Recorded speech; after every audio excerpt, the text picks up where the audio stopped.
Hi ಎಲ್ರಿಗೂ ನಮಸ್ಕಾರ. Welcome back to my YouTube channel. ಇವತ್ತು ನನ್ನ ಮಗಂದು ಬರ್ಡೇ ಹಿಂದಿನ ದಿನವೇ ಲಾಗ್ ಸ್ಟಾರ್ಟ್ ಮಾಡ್ಕೊಂಡಿದ್ದೀನಿ. ಈವ್ನಿಂಗ್ ಅವನಿಗೆ ಬಟ್ಟೆ ತರೋಣ ಅಂತೇಳಿ ಹೋಗಿದ್ವಿ. ಯಾವಾಗಲೂ ಅಷ್ಟೇ, ಪ್ರತಿ ವರ್ಷವೂ ಬರ್ಡೇ ಹಿಂದಿನ ದಿನವೇ ಬಟ್ಟೆ ತರೋಕ್ಕಾಗೋದು. ಎಷ್ಟು ಮುಂಚೆ ಪ್ಲ್ಯಾನ್ ಮಾಡಿ ಇಟ್ಕೊಂಡಿರ್ತೀನಿ, ಈ ಸಲ ಒಂದು ವಾರ ಮುಂಚೆನೇ ತಗೋಬೇಕು ಅಂತ ಹೇಳ್ಬಿಟ್ಟು ಆಗೋದೇ ಇಲ್ಲ. ಇನ್ನೂ ಟೈಮ್ ಇದೆ ಅಂತ ಹೇಳ್ಬಿಟ್ಟು ಬರ್ಡೇ ಹಿಂದಿನ ದಿನವೇ ಯಾವಾಗಲೂ ಹೋಗಿ ತಗೊಬರೋದು. ಲಾಸ್ಟ್ ಅವನಿಗೆ ಚಿಕ್ಕಪೇಟೆಯಲ್ಲಿ ತಂದಿದ್ದೆ ನಾನೇ ಹೋಗ್ಬಿಟ್ಟು. ಈ ಸಲ ಟೈಮ್ ಇಲ್ಲ ಅಂತ ಹೇಳ್ಬಿಟ್ಟು ಇಲ್ಲೇ ಮನೆ ಹತ್ರ ಪೂಜಾ ಬೇಬಿ ಶಾಪ್ ಅಂತ ಇದೆ, ಅಲ್ಲೇ ಜಾಸ್ತಿ ಅವ್ರಿಗೆ ಅಲ್ಲೇ ತಗೊಳ್ಳೋದು. ಇಲ್ಲಿ ಕ್ವಾಲಿಟಿನೂ ಚೆನ್ನಾಗಿರುತ್ತೆ, ಹಾಗೆ ದುಡ್ಡು ಅಷ್ಟೇ ಚೆನ್ನಾಗಿರುತ್ತೆ. ಕ್ವಾಲಿಟಿ ಮಾತ್ರ ತುಂಬ ಚೆನ್ನಾಗಿರುತ್ತೆ ಬಟ್ಟೆದು. ಅದಕ್ಕೋಸ್ಕರ ಅದೇ ಅಂಗಡಿಗೆ ಹೋಗ್ತೀವಿ. ಇನ್ನು ಶೂ ತೊಗೊಳ್ಳೋಣ ಅಂತ ಹೇಳ್ಬಿಟ್ಟು ವಾಕಿನ್ಗೆ ಹೋಗಿದ್ವಿ. ಈ ಮಕ್ಳಿಗೆ ಶೂ ತೊಗೊಂಡ್ರೆ ಡೈಲಿ ಇನ್ನು ಸ್ಕೂಲ್ ಶೂ ಯೂಸ್ ಮಾಡಿ ಇನ್ನು ತುಂಬ ರೇಯರ್ ಸ್ಕೂಲ್ ಟೈಮಲ್ಲಿ ಫಂಕ್ಷನ್ ಎಲ್ಲ ಆಗೋದು. ಏನೋ ಒಂದು ವರ್ಷದಲ್ಲಿ ಒಂದು 3 ಸಲ ಹಾಕೋಬಿಡ್ತಾರೆ, ಅಷ್ಟೊತ್ತಿಗೆ ಚಿಕ್ಕದಾಗೋಗ್ಬಿಡುತ್ತೆ ಶೂ. ಅದು ತುಂಬ ಚಿಕ್ಕದಾಗಿತ್ತು ಅಂಥೇಳಿ ಬೇರೆ ಶೂ ತಕ್ಕೊಡೋಣ ಅಂಥೇಳಿ ಶೂನು ತೊಗೊಂಡು ಚಾಕ್ಲೇಟ್ ಎಲ್ಲ ತೊಗೊಂಡು ಮನೆಗೆ ಬಂದ್ವಿ. ಬಂದ ತಕ್ಷಣ ಈ ಮಕ್ಕಳೇ ಹೀಗೆ ಅಲ್ವಾ ಚಾಕ್ಲೇಟ್ ಕೌಂಟ್ ಮಾಡೋದು ಎಷ್ಟಿದೆ ಅಂತ. ಆಮೇಲೆ ಯಾರ್ಯಾರಿಗೆ ಎಷ್ಟು ಕೊಡಬೇಕು ಅದನ್ನೆಲ್ಲ ಕೌಂಟ್ ಮಾಡಿಕೊಂಡು ಇಬ್ಬರು ಅಣ್ಣ ತಮ್ಮ ಮಾತಾಡಿಕೊಂಡು ಕೂತ್ಕೊಂಡಿದ್ರು. ಇಷ್ಟಿದೆ ಅಂತ ಗೊತ್ತು ಆ ಬಾಕ್ಸಲ್ಲಿ, ಆದ್ರೂ ಕೂತ್ಕೊಂಡೆಲ್ಲ ಜೋಡಿಸ್ಕೊಳ್ತಾ ಇದ್ದೀನಿ. ಇನ್ನು ಇವಾಗ ಯಾವ್ಯಾವ ಬಟ್ಟೆ ತೊಗೊಂಬಂದೆ ಅಂತ ಒಂದ್ಸಲ ಚೆಕ್ ಮಾಡಿ ನೋಡ್ಕೊಳ್ತಾ ಇದ್ದೆ. ಈ ಬಟ್ಟೆ ನನಗೆ ತಗೊಂಡಿದ್ದಾರೆ ಅಂತಲೇ ಗೊತ್ತಿಲ್ಲ, ಇವಾಗ ಬಂದು ಎಲ್ಲ ಓಪನ್ ಮಾಡಬೇಕಾದ್ರೆ ಗೊತ್ತಾಗಿದ್ದು. ಚಿಕ್ಕ ಮಗನಿಗೆ ತಗೊಂಡಿರೋದು. ಅವನಿಗೊಂದೆರಡು ಟೀ ಶರ್ಟ್ ಸಿಂಪಲಾಗಿರೋದು ತಗೊಳ್ಳೋಣ ಅಂತ ಹೇಳ್ಬಿಟ್ಟು ಅದೆರಡನ್ನೂ ಎತ್ತಿಟ್ಟಿದ್ದೆ. ಅವರಪ್ಪ ಇದನ್ನು ಕೂಡ ತಗೊಂಬಂದಿದ್ದಾರೆ. ಇನ್ನು ರೀಸೆಂಟಾಗಿ ಯಾವ ಫಂಕ್ಷನೂ ಇಲ್ಲ, ಜಾತ್ರೆ ಇದೆ. ಜಾತ್ರೆಗೂ ಸೇರಿ ಒಟ್ಟಿಗೆ ಇಬ್ಬರಿಗೂ ಬಟ್ಟೆ ತೊಗೊಂಡು ಬಂದ್ವಿ. ಮತ್ತು ಇನ್ನೊಂದು 15 ದಿನ ಇರ್ಬೋದು ಅನಿಸುತ್ತೆ. 15 ದಿನಕ್ಕೆ ಇನ್ನೊಂದು ಸಲ ಏನು ಬಟ್ಟೆ ತೆಗಿಯೋಕೆ ಹೋಗೋದು, ಒಟ್ಟಿಗೆ ತಗೊಳ್ಳೋಣ ಅಂತ ಹೇಳ್ಬಿಟ್ಟು ಇದು ಚಿಕ್ಕವನಿಗೆ ಒಂದೆರಡು ಟೀ ಶರ್ಟ್ನ ಮತ್ತು ಅದನ್ನು ಒಂದು ಕುರ್ತಾ ಟೈಪು ಅದನ್ನೊಂದು ತಗೊಂಡಿದ್ದಾರೆ. ಬರ್ಡೇ ಇರೋದು ಅವನಿಗೆ, ಜಾಸ್ತಿ ಬಟ್ಟೆ ತಗೊಂಡಿರೋದು ಮಾತ್ರ ಇವನಿಗೆ. ಇದು ದೊಡ್ಡವನಿಗೆ ಅಂತ ಹೇಳ್ಬಿಟ್ಟು ಒಂದು ಟೀ ಶರ್ಟ್ ತೊಗೊಂಡಿದ್ದೀವಿ. ಇದು ನಾಳೆ ಹಾಕೊಂಡೋಗೋಕ್ಕೆ ಅಂತ ಹೇಳ್ಬಿಟ್ಟು ಬರ್ಡೇ ಡ್ರೆಸ್ಸು. ಈ ಸಲ ಸೂಟ್ ಥರದ್ದೇನೂ ತೊಗೊಳ್ಳಿಲ್ಲ, ವರ್ಷ ಬರೀ ಅದನ್ನೇ ತಗೊಳ್ತಾ ಇರ್ತಾರಲ್ಲ, ಅದಕ್ಕೆ ಈ ಸಲ ಬೇರೆ ಥರ ತಗೊಂಡಿದ್ದೀವಿ. ಅದೇ ಟೀ ಶರ್ಟ್ ಮೇಲೆ ಜೀನ್ಸ್ ಜಾಕೆಟ್ ಬರುತ್ತೆ, ಡೆಮನ್ ಜಾಕೆಟ್ ಅಂತ ಏನೋ ಹೇಳ್ತಾರಲ್ಲ ಅದು. ಆಮೇಲೆ ಜೀನ್ಸ್ ಪ್ಯಾಂಟು.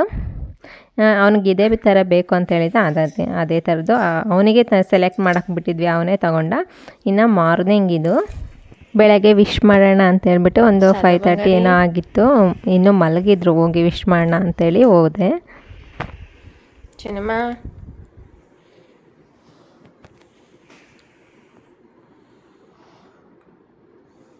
Happy birthday ಮಂಗಾರಿ.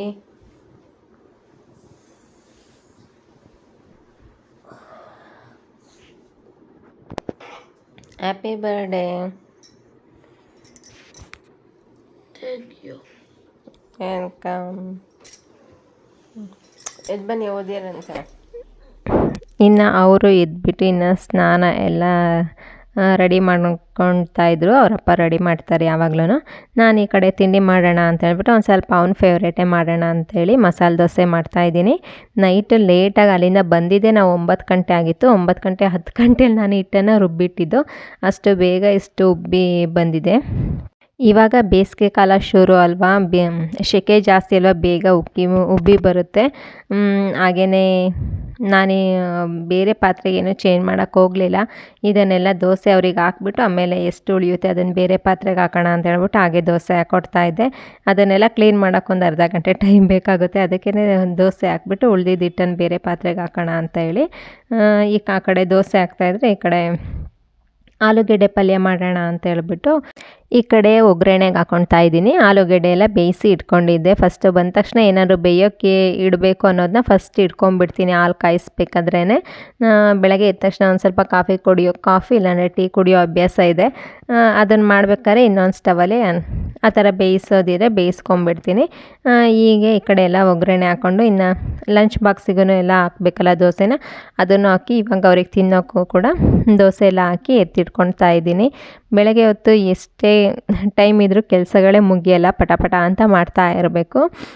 ಈ ಕಡೆ ಲಂಚ್ ಬಾಕ್ಸ್ಗಳನ್ನ ಅಷ್ಟೇ ಎಲ್ಲ ದೋಸೆ ಪಲ್ಯ ಮತ್ತು ಅವರಿಗೆ ಸ್ನ್ಯಾಕ್ಸ್ ಬಾಕ್ಸು ಎಲ್ಲ ರೆಡಿ ಮಾಡಿಟ್ಟಿದ್ದೀನಿ. ಅದನ್ನು ಒಂದೇ ಸಲ ಎಲ್ಲ ಬಾಕ್ಸ್ನೂ ಮುಚ್ಚಳ ಎಲ್ಲ ಮುಚ್ಚಿಬಿಟ್ಟು ಒಟ್ಟಿಗೆ ಇಡ್ತೀನಿ. ಇಲ್ಲಾಂದರೆ ಕೆಲವೊಂದು ಸಲ ಪಲ್ಯ ಮರೆಯೋದು, ಚಟ್ನಿ ಮರೆಯೋದು, ಸ್ನ್ಯಾಕ್ಸ್ ಬಾಕ್ಸ್ ಮರೆಯೋದು ಆ ಥರ ಆಗಿಬಿಡುತ್ತೆ.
ಹ್ಯಾಪಿ ಬರ್ಡೇ ಗಿಫ್ಟ್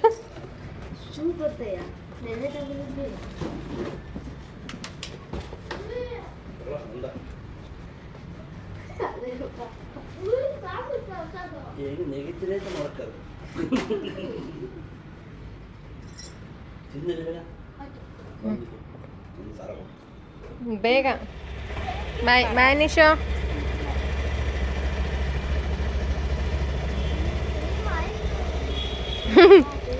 ಇವತ್ತು 10 ನಿಮಿಷ ಮುಂಚೆನೇ ಹೋಯ್ತಿರೋದು.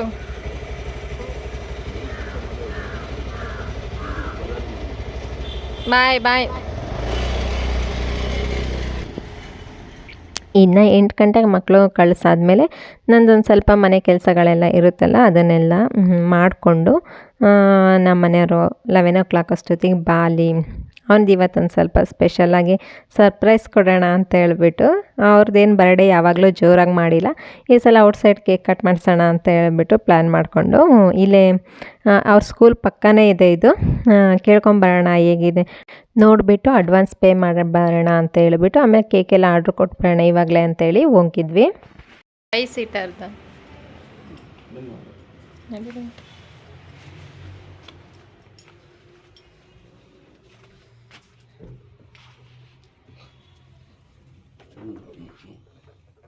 ಸಾಕಲ್ಲ ಸರ್, ನಾವು ಫ್ಯಾಮಿಲಿ ಅಷ್ಟೇ ಅಲ್ವಾ.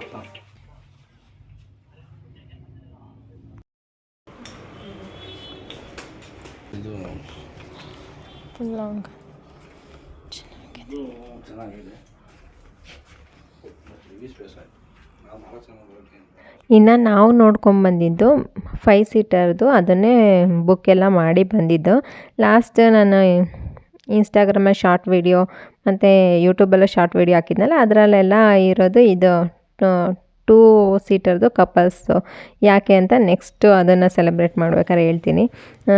ನಾವು ಬುಕ್ ಮಾಡಿ ಬಂದಿದ್ದೆ ಒಂದು, ಅವ್ರು ಕೊಟ್ಟಿದ್ದೆ ಒಂದು, ಅದನ್ನೆಲ್ಲ ಬುಕ್ ಮಾಡಿ ಬಂದಾದಮೇಲೆ ಹಾಗೆ ಇವಾಗಂತೂ ಸಖತ್ತು ಬಿಸಿಲಲ್ವ, ಬಿಸಿಲಲ್ಲಿ ಓಡಾಡೋಕ್ಕೆ ಆಗೋಲ್ಲ, ಜ್ಯೂಸ್ ಕುಡಿಯೋಣ ಅಂತ ಹೇಳ್ಬಿಟ್ಟು ಜ್ಯೂಸ್ ಕುಡಿದ್ಬಿಟ್ಟು ಇನ್ನು ಜಸ್ಟ್ ಬೇಕಲ್ಲಿ ಕೇಕ್ ತಗೊಳ್ಳೋಣ ಅಂತೇಳಿ ಹೋಗಿದ್ವಿ. ಅವರೊಂದು 5 ನಿಮಿಷ ಮುಂಚೆ ಬಂದರು ನನಗಿನ್ನ. ಅಲ್ಲಿ ನಾನು ನೋಡಿಲ್ಲ ಅವರನ್ನು ಅಂತ ಹೇಳ್ಬಿಟ್ಟು ಅಲ್ಲಿ ಮರೆಯಾಗಿದ್ದರು. ನಾನು ನೋಡಿದ್ದೆ, ಅದಕ್ಕೆ ವೀಡಿಯೋ ಮಾಡ್ಕೊಂಡು ಹೋದೆ, ಅದಕ್ಕೆ ನೆಗಾಡ್ತಾ ಇದ್ದಾರೆ. ಇಲ್ಲೇ ಹೋಗ್ಬಿಟ್ಟು ಕೇಕ್ನ ಆರ್ಡ್ರ್ ಕೊಟ್ಟು ಬಂದ್ವಿ. ಚಿಕ್ಕದೆ, ನಾವು 4-5 ಜನ ಹೋಗ್ತಿರೋದಲ್ವ, ಒಂದು 1/2 kg ತೊಗೊಳ್ಳೋಣ ಅಂತ ಹೇಳ್ಬಿಟ್ಟು ಈ ಸಲ ನಾರ್ಮಲ್ ಕೇಕ್ ಬಿಟ್ಟು ಬೇರೆ ಫ್ಲೇವರ್ ಟೇಸ್ಟ್ ಮಾಡೋಣ ಅಂತ ಹೇಳ್ಬಿಟ್ಟು ಐರಿಷ್ ಕಾಫಿಗೆ ಹೋಗಿದ್ವಿ. ಅದು ಚೆನ್ನಾಗಿದೆ ಫ್ಲೇವರ್. ನಾನು ಲಾಸ್ಟ್ ಲೂಲು ಮಾಲ್ಗೆ ಹೋದಾಗ ಒಂದು ಸಲ ಟೇಸ್ಟ್ ಮಾಡಿದ್ವಿ. ನಾವು ನಮ್ಮ ತಂಗಿಯರೆಲ್ಲ ಹೋದಾಗ ತೊಗೊಂಬಂದಿದ್ವಿ ಮನೆಗೆ. ಅದು ಚೆನ್ನಾಗಿತ್ತು ಕೇಕು ಟೇಸ್ಟು. ಒಂದು ಸ್ವಲ್ಪ ಕಾಫಿ ಎಲ್ಲ ಇಷ್ಟಪಡೋರಿಗೆ ತುಂಬ ಇಷ್ಟ ಆಗುತ್ತೆ. ಹಾಗೆ ನನಗಂತೂ ಇತ್ತೀಚೆಗೆ ಬ್ರೌನಿ ಕ್ರೇವಿಂಗ್ ಆಗೋಗ್ಬಿಟ್ಟಿತ್ತು. ನಾನು ಇನ್ಸ್ಟಾಗ್ರಾಮಲ್ಲಿ ಓಪನ್ ಮಾಡಿದ್ರೆ ಬರೀ ಬ್ರೌನಿ ಮಾಡೋದು ಹೇಗೆ ಅಂತ ಹೇಳ್ಬಿಟ್ಟು ಅದೇ ವಿಡಿಯೋ. ಅದಕ್ಕೆ ಅಲ್ಲೊಂದು ಬ್ರೌನಿಯನ್ನು ತಿಂದ್ಕೊಂಡು ಮನೆಗೆ ಬಂದ್ವಿ. ಇನ್ನು ಮಕ್ಕಳನ್ನು ಸಂಜೆ ಕರ್ಕೊಂಡು ಬಂದು ಟ್ಯೂಷನಿಗೆ ಬಿಟ್ಟು ಅವರನ್ನು ಕರ್ಕೊಂಬಂದು ಇವಾಗ ಔಟ್ಸೈಡ್ ಹೋಗೋಣ ಅಂತ ಹೇಳ್ಬಿಟ್ಟೆ. ಇಲ್ಲಿ ನಾನು ಅವತ್ತು ಅಪ್ಲೋಡ್ ಮಾಡಿದ ವೀಡಿಯೋನ ಅವ್ರು ನೋಡಿರಲಿಲ್ಲ. ಯಾವ ವೀಡಿಯೋನ ಅವ್ರು ನೋಡೋದೇ ಇಲ್ಲ. ಹೀಗೆ ಅವರು ಯೂಟ್ಯೂಬ್ ಆನ್ ಮಾಡ್ಬೇಕಾದ್ರೆ ಸಡನ್ನಾಗಿ ತೋರಿಸ್ತಾ ಇತ್ತಲ್ಲ, ಅದನ್ನು ನೋಡಿ ನೆಗಾಡ್ತಾಯಿದ್ರು. ಇವತ್ತು ಸೆಲೆಬ್ರೇಟ್ ಮಾಡೋದು ಅಲ್ಲಿ ಅಂತ ಇವರಿಬ್ಬರಿಗೂ ಒಂದು ಸ್ವಲ್ಪನೂ ಐಡಿಯಾನೇ ಇಲ್ಲ. ನಾವು ಬುಕ್ ಮಾಡಿ ಬಂದಿದ್ವಿ, ಹೇಳಿಲ್ಲ. ಇವಾಗ ಹೇಗಾದರೂ ಮಾಡಿ ಅಲ್ಲಿಗೆ ಕರ್ಕೊಂಡು ಹೋಗಬೇಕು. ಕರೆದ್ರು ಬರಲ್ಲ ರೆಡಿಯಾಗಿ ಅಂದರೆ ಇಲ್ಲೇ ನಾವು ಬರಲ್ಲ, ನೀನು ಹೋಗಿ ಬರೋಗು, ಇಲ್ಲೇ ಹೋಗಿ ಬರೋಣ ಬನ್ನಿ ಡಿಮಾರ್ಟಿಗೆ ಅಂತ ಕರೆದ್ರು. ಬರಲ್ಲ ನೀನು ಹೋಗಿ ಬರೋಗು ಅಂತ ಇದು ಮಾಡ್ತಾಯಿದ್ರು. ಆಮೇಲೆ ಇಲ್ಲ ದೇವಸ್ಥಾನಕ್ಕೆ ಹೋಗೋಣ ಬನ್ನಿ, ಅಪ್ಪನೂ ಅಲ್ಲೇ ಬರ್ತಾಯಿದೆ ಅಂತ ಹೇಳ್ಬಿಟ್ಟು ಏನೋ ಬೇರೆ ಏನೇನೋ ಹೇಳ್ಕೊಂಡು ಅವರಿಬ್ಬರನ್ನ ರೆಡಿ ಮಾಡಿಸ್ಕೊಂಡು ಇವಾಗ ಬೈಕಲ್ಲಿ ಕರ್ಕೊಂಡು ಹೋಗ್ತಾಯಿದ್ದೀನಿ. ನಮ್ಮ ಮನೆಯವ್ರು ಕೇಕ್ ತಗೊಂಡು ಅಲ್ಲಿಗೆ ಬರ್ತಾರೆ. ಅವ್ರನ್ನ ಕರ್ಕೊಂಡು ಬರೋ ಅಷ್ಟೊತ್ತಿಗೆ ಒಂದು 108 ಪ್ರಶ್ನೆಗಳು. ಅದು ಯಾಕೆ ಇದು ಯಾಕೆ ಇಲ್ಲೋಗ್ತಿದ್ಯಾ, ನಾನು ಡಿಮಾರ್ಟಿಗೆ ಹೋಗ್ಬಿಟ್ಟು ಅಲ್ಲಿ ಒಂದು ಸ್ವಲ್ಪ ಐಟಮ್ ಇದೆ ಬಾ ತಗೊಂಡ್ಬಿಟ್ಟು ಆಮೇಲೆ ದೇವಸ್ಥಾನಕ್ಕೆ ಹೋಗೋಣ ಅಂತೇಳಿ ಆ ಥರ ಕರ್ಕೊಂಡೋದೆ. ಇವಾಗ ಅವ್ರ ಅಪ್ಪನೂ ಬಂದರು. ಅವನಿಗೆ ಶಾಕು, ಏನಾಗ್ತಿದೆ ಅಂತಲೇ ಗೊತ್ತಾಗಿಲ್ಲ. ಅವನಿಗೆ ಒಂದು ಸ್ವಲ್ಪನೂ ಕ್ಲೂ ಕೊಟ್ಟಿರಲಿಲ್ಲ. ಮೊಬೈಲ್ ಕೂಡ ಅವ್ರೇನು ಮೊಬೈಲ್ ನೋಡೋಕ್ಕೂ ಕೊಟ್ಟಿರಲಿಲ್ಲ. ನಾನು ಮೊಬೈಲ್ ಓಪನ್ ಮಾಡಿದ್ರೆ ಏನೇನು ಮಾಡಿದ್ದೀನಿ ಬೆಳಗ್ಗೆ ಅಂತ ಎಲ್ಲ ಗೊತ್ತಾಗ್ಬಿಡುತ್ತೆ. ಅದಕ್ಕೆ ಮೊಬೈಲ್ ಕೂಡ ಕೊಟ್ಟಿರಲಿಲ್ಲ. ಇವಾಗ ಅವರಪ್ಪ ಅಪ್ಪ ಯಾಕೆ ಇವಾಗ ಕೇಕ್ ತಂತು ಅಂತ ಅವನಿಗೆ ಆಶ್ಚರ್ಯ.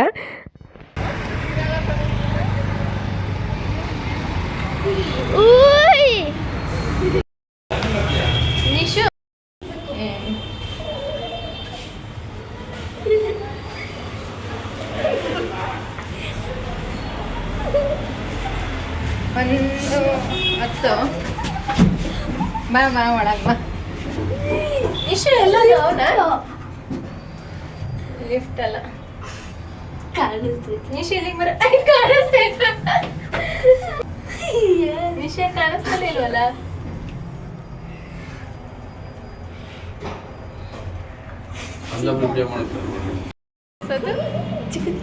ಚಿಕನ್ ಸ್ಮೆಲ್ ಬರ್ತೈತೆ. ನೀನು ಒಂದು ನಿಮಿಷ.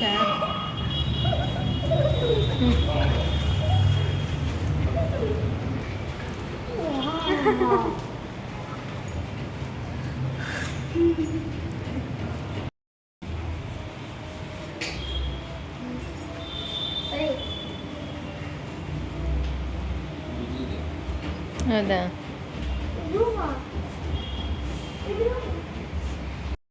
ಎಲ್ಲ ಏನಿಲ್ಲ, ಒಂದು ರೂಮ್ ಮಾಮೂಲಿ ಅಷ್ಟೇ.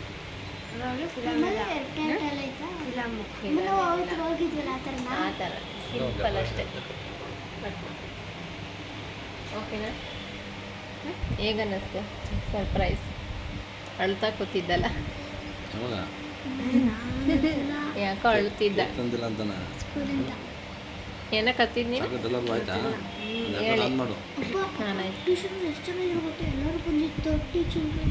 ಏನಕ್ಕೆ ಕಳ್ತಿದ್ದೆ ಸತ್ಯ ಹೇಳು. ನಿಂದು ಈ ವರ್ಷ ಬರ್ತಡೆ ಬಂದಿಲ್ವಲ್ಲ? ಎಲ್ಲಿ ಅದು ಹೋದ ವರ್ಷದ ಬರ್ತಡೆ. ಈ ವರ್ಷ 25ಗೆ ಇನ್ನೂ ಇವಾಗ ಯಾವ ಫೆಬ್ರವರಿ ತಾನೇ? ಡಿಸೆಂಬರ್ ಅದು 24ದು. ಇನ್ನೂ 25ದಲ್ಲಿ ಬಂದೈತೆ. ಬಂದಿಲ್ಲ ತಾನೇ? ಅದೇನೆ ಅಮ್ಮಂದು ಅಲ್ಲಿ ಬೇರೆ ಕಡೆ ಎಲ್ಲ ನಮ್ಮಮ್ಮ ಈತ 24 ಅವನಂತೂ ಫುಲ್ ಖುಷಿಪಟ್ಟ. ಅವನೊಂದು ಸ್ವಲ್ಪ ಈ ಥರ ಎಲ್ಲ ಎಕ್ಸ್ಪೆಕ್ಟ್ ಮಾಡ್ತಾನೆ, ಅದಕ್ಕೆ ಸರ್ಪ್ರೈಸಾಗಿ ಕೊಡೋದು. ಅವನು ನಮಗೆ ಸರ್ಪ್ರೈಸಾಗಿ ಏನಾದರೂ ಕೊಡಬೇಕು ಅಂತ ಆಸೆ ಪಡ್ತಾನೆ. ನಾವು ಅವನಿಗೆ ಏನಾದರೂ ಕೊಡೋಣ ಅಂತ ಹೇಳ್ಬಿಟ್ಟು ಈ ಥರ ಮಾಡಿದ್ದು.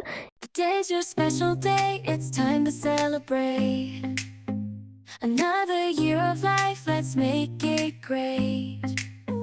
With friends and family all around, we'll dance and sing, make joyful sounds. May every moment bring you happiness and fun. May all your dreams come true one by one. Let's raise a toast to the years that have passed, and cheers to the future, may it be a blast. Happy birthday to you.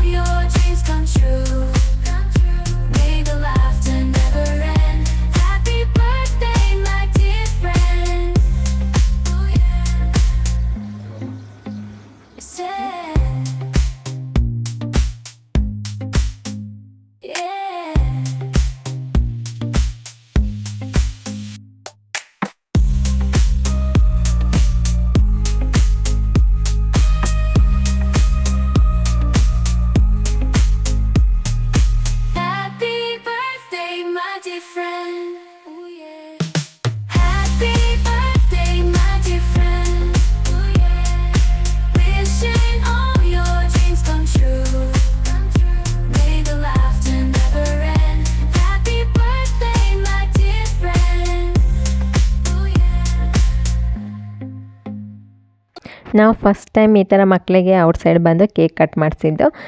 ಎಲ್ಲೆಲ್ಲ ದುಡ್ಡು ಖರ್ಚು ಮಾಡ್ತೀವಿ ನಮ್ಮ ಮಕ್ಕಳು ಖುಷಿಯಾಗಿರಲಿ ಅಂತ ಹೇಳ್ಬಿಟ್ಟು ಈ ಥರ ಫಸ್ಟ್ ಟೈಮು ಕಟ್ ಮಾಡಿಸಿದ್ದು. ಇಲ್ಲಿ ಎಡವಟ್ಟು ಏನಾಯಿತು ಅಂದರೆ ನಾವು ಬಂದು 5 ಸೀಟರ್ದು ಬುಕ್ ಮಾಡಿ ಹೋಗಿದ್ವಿ.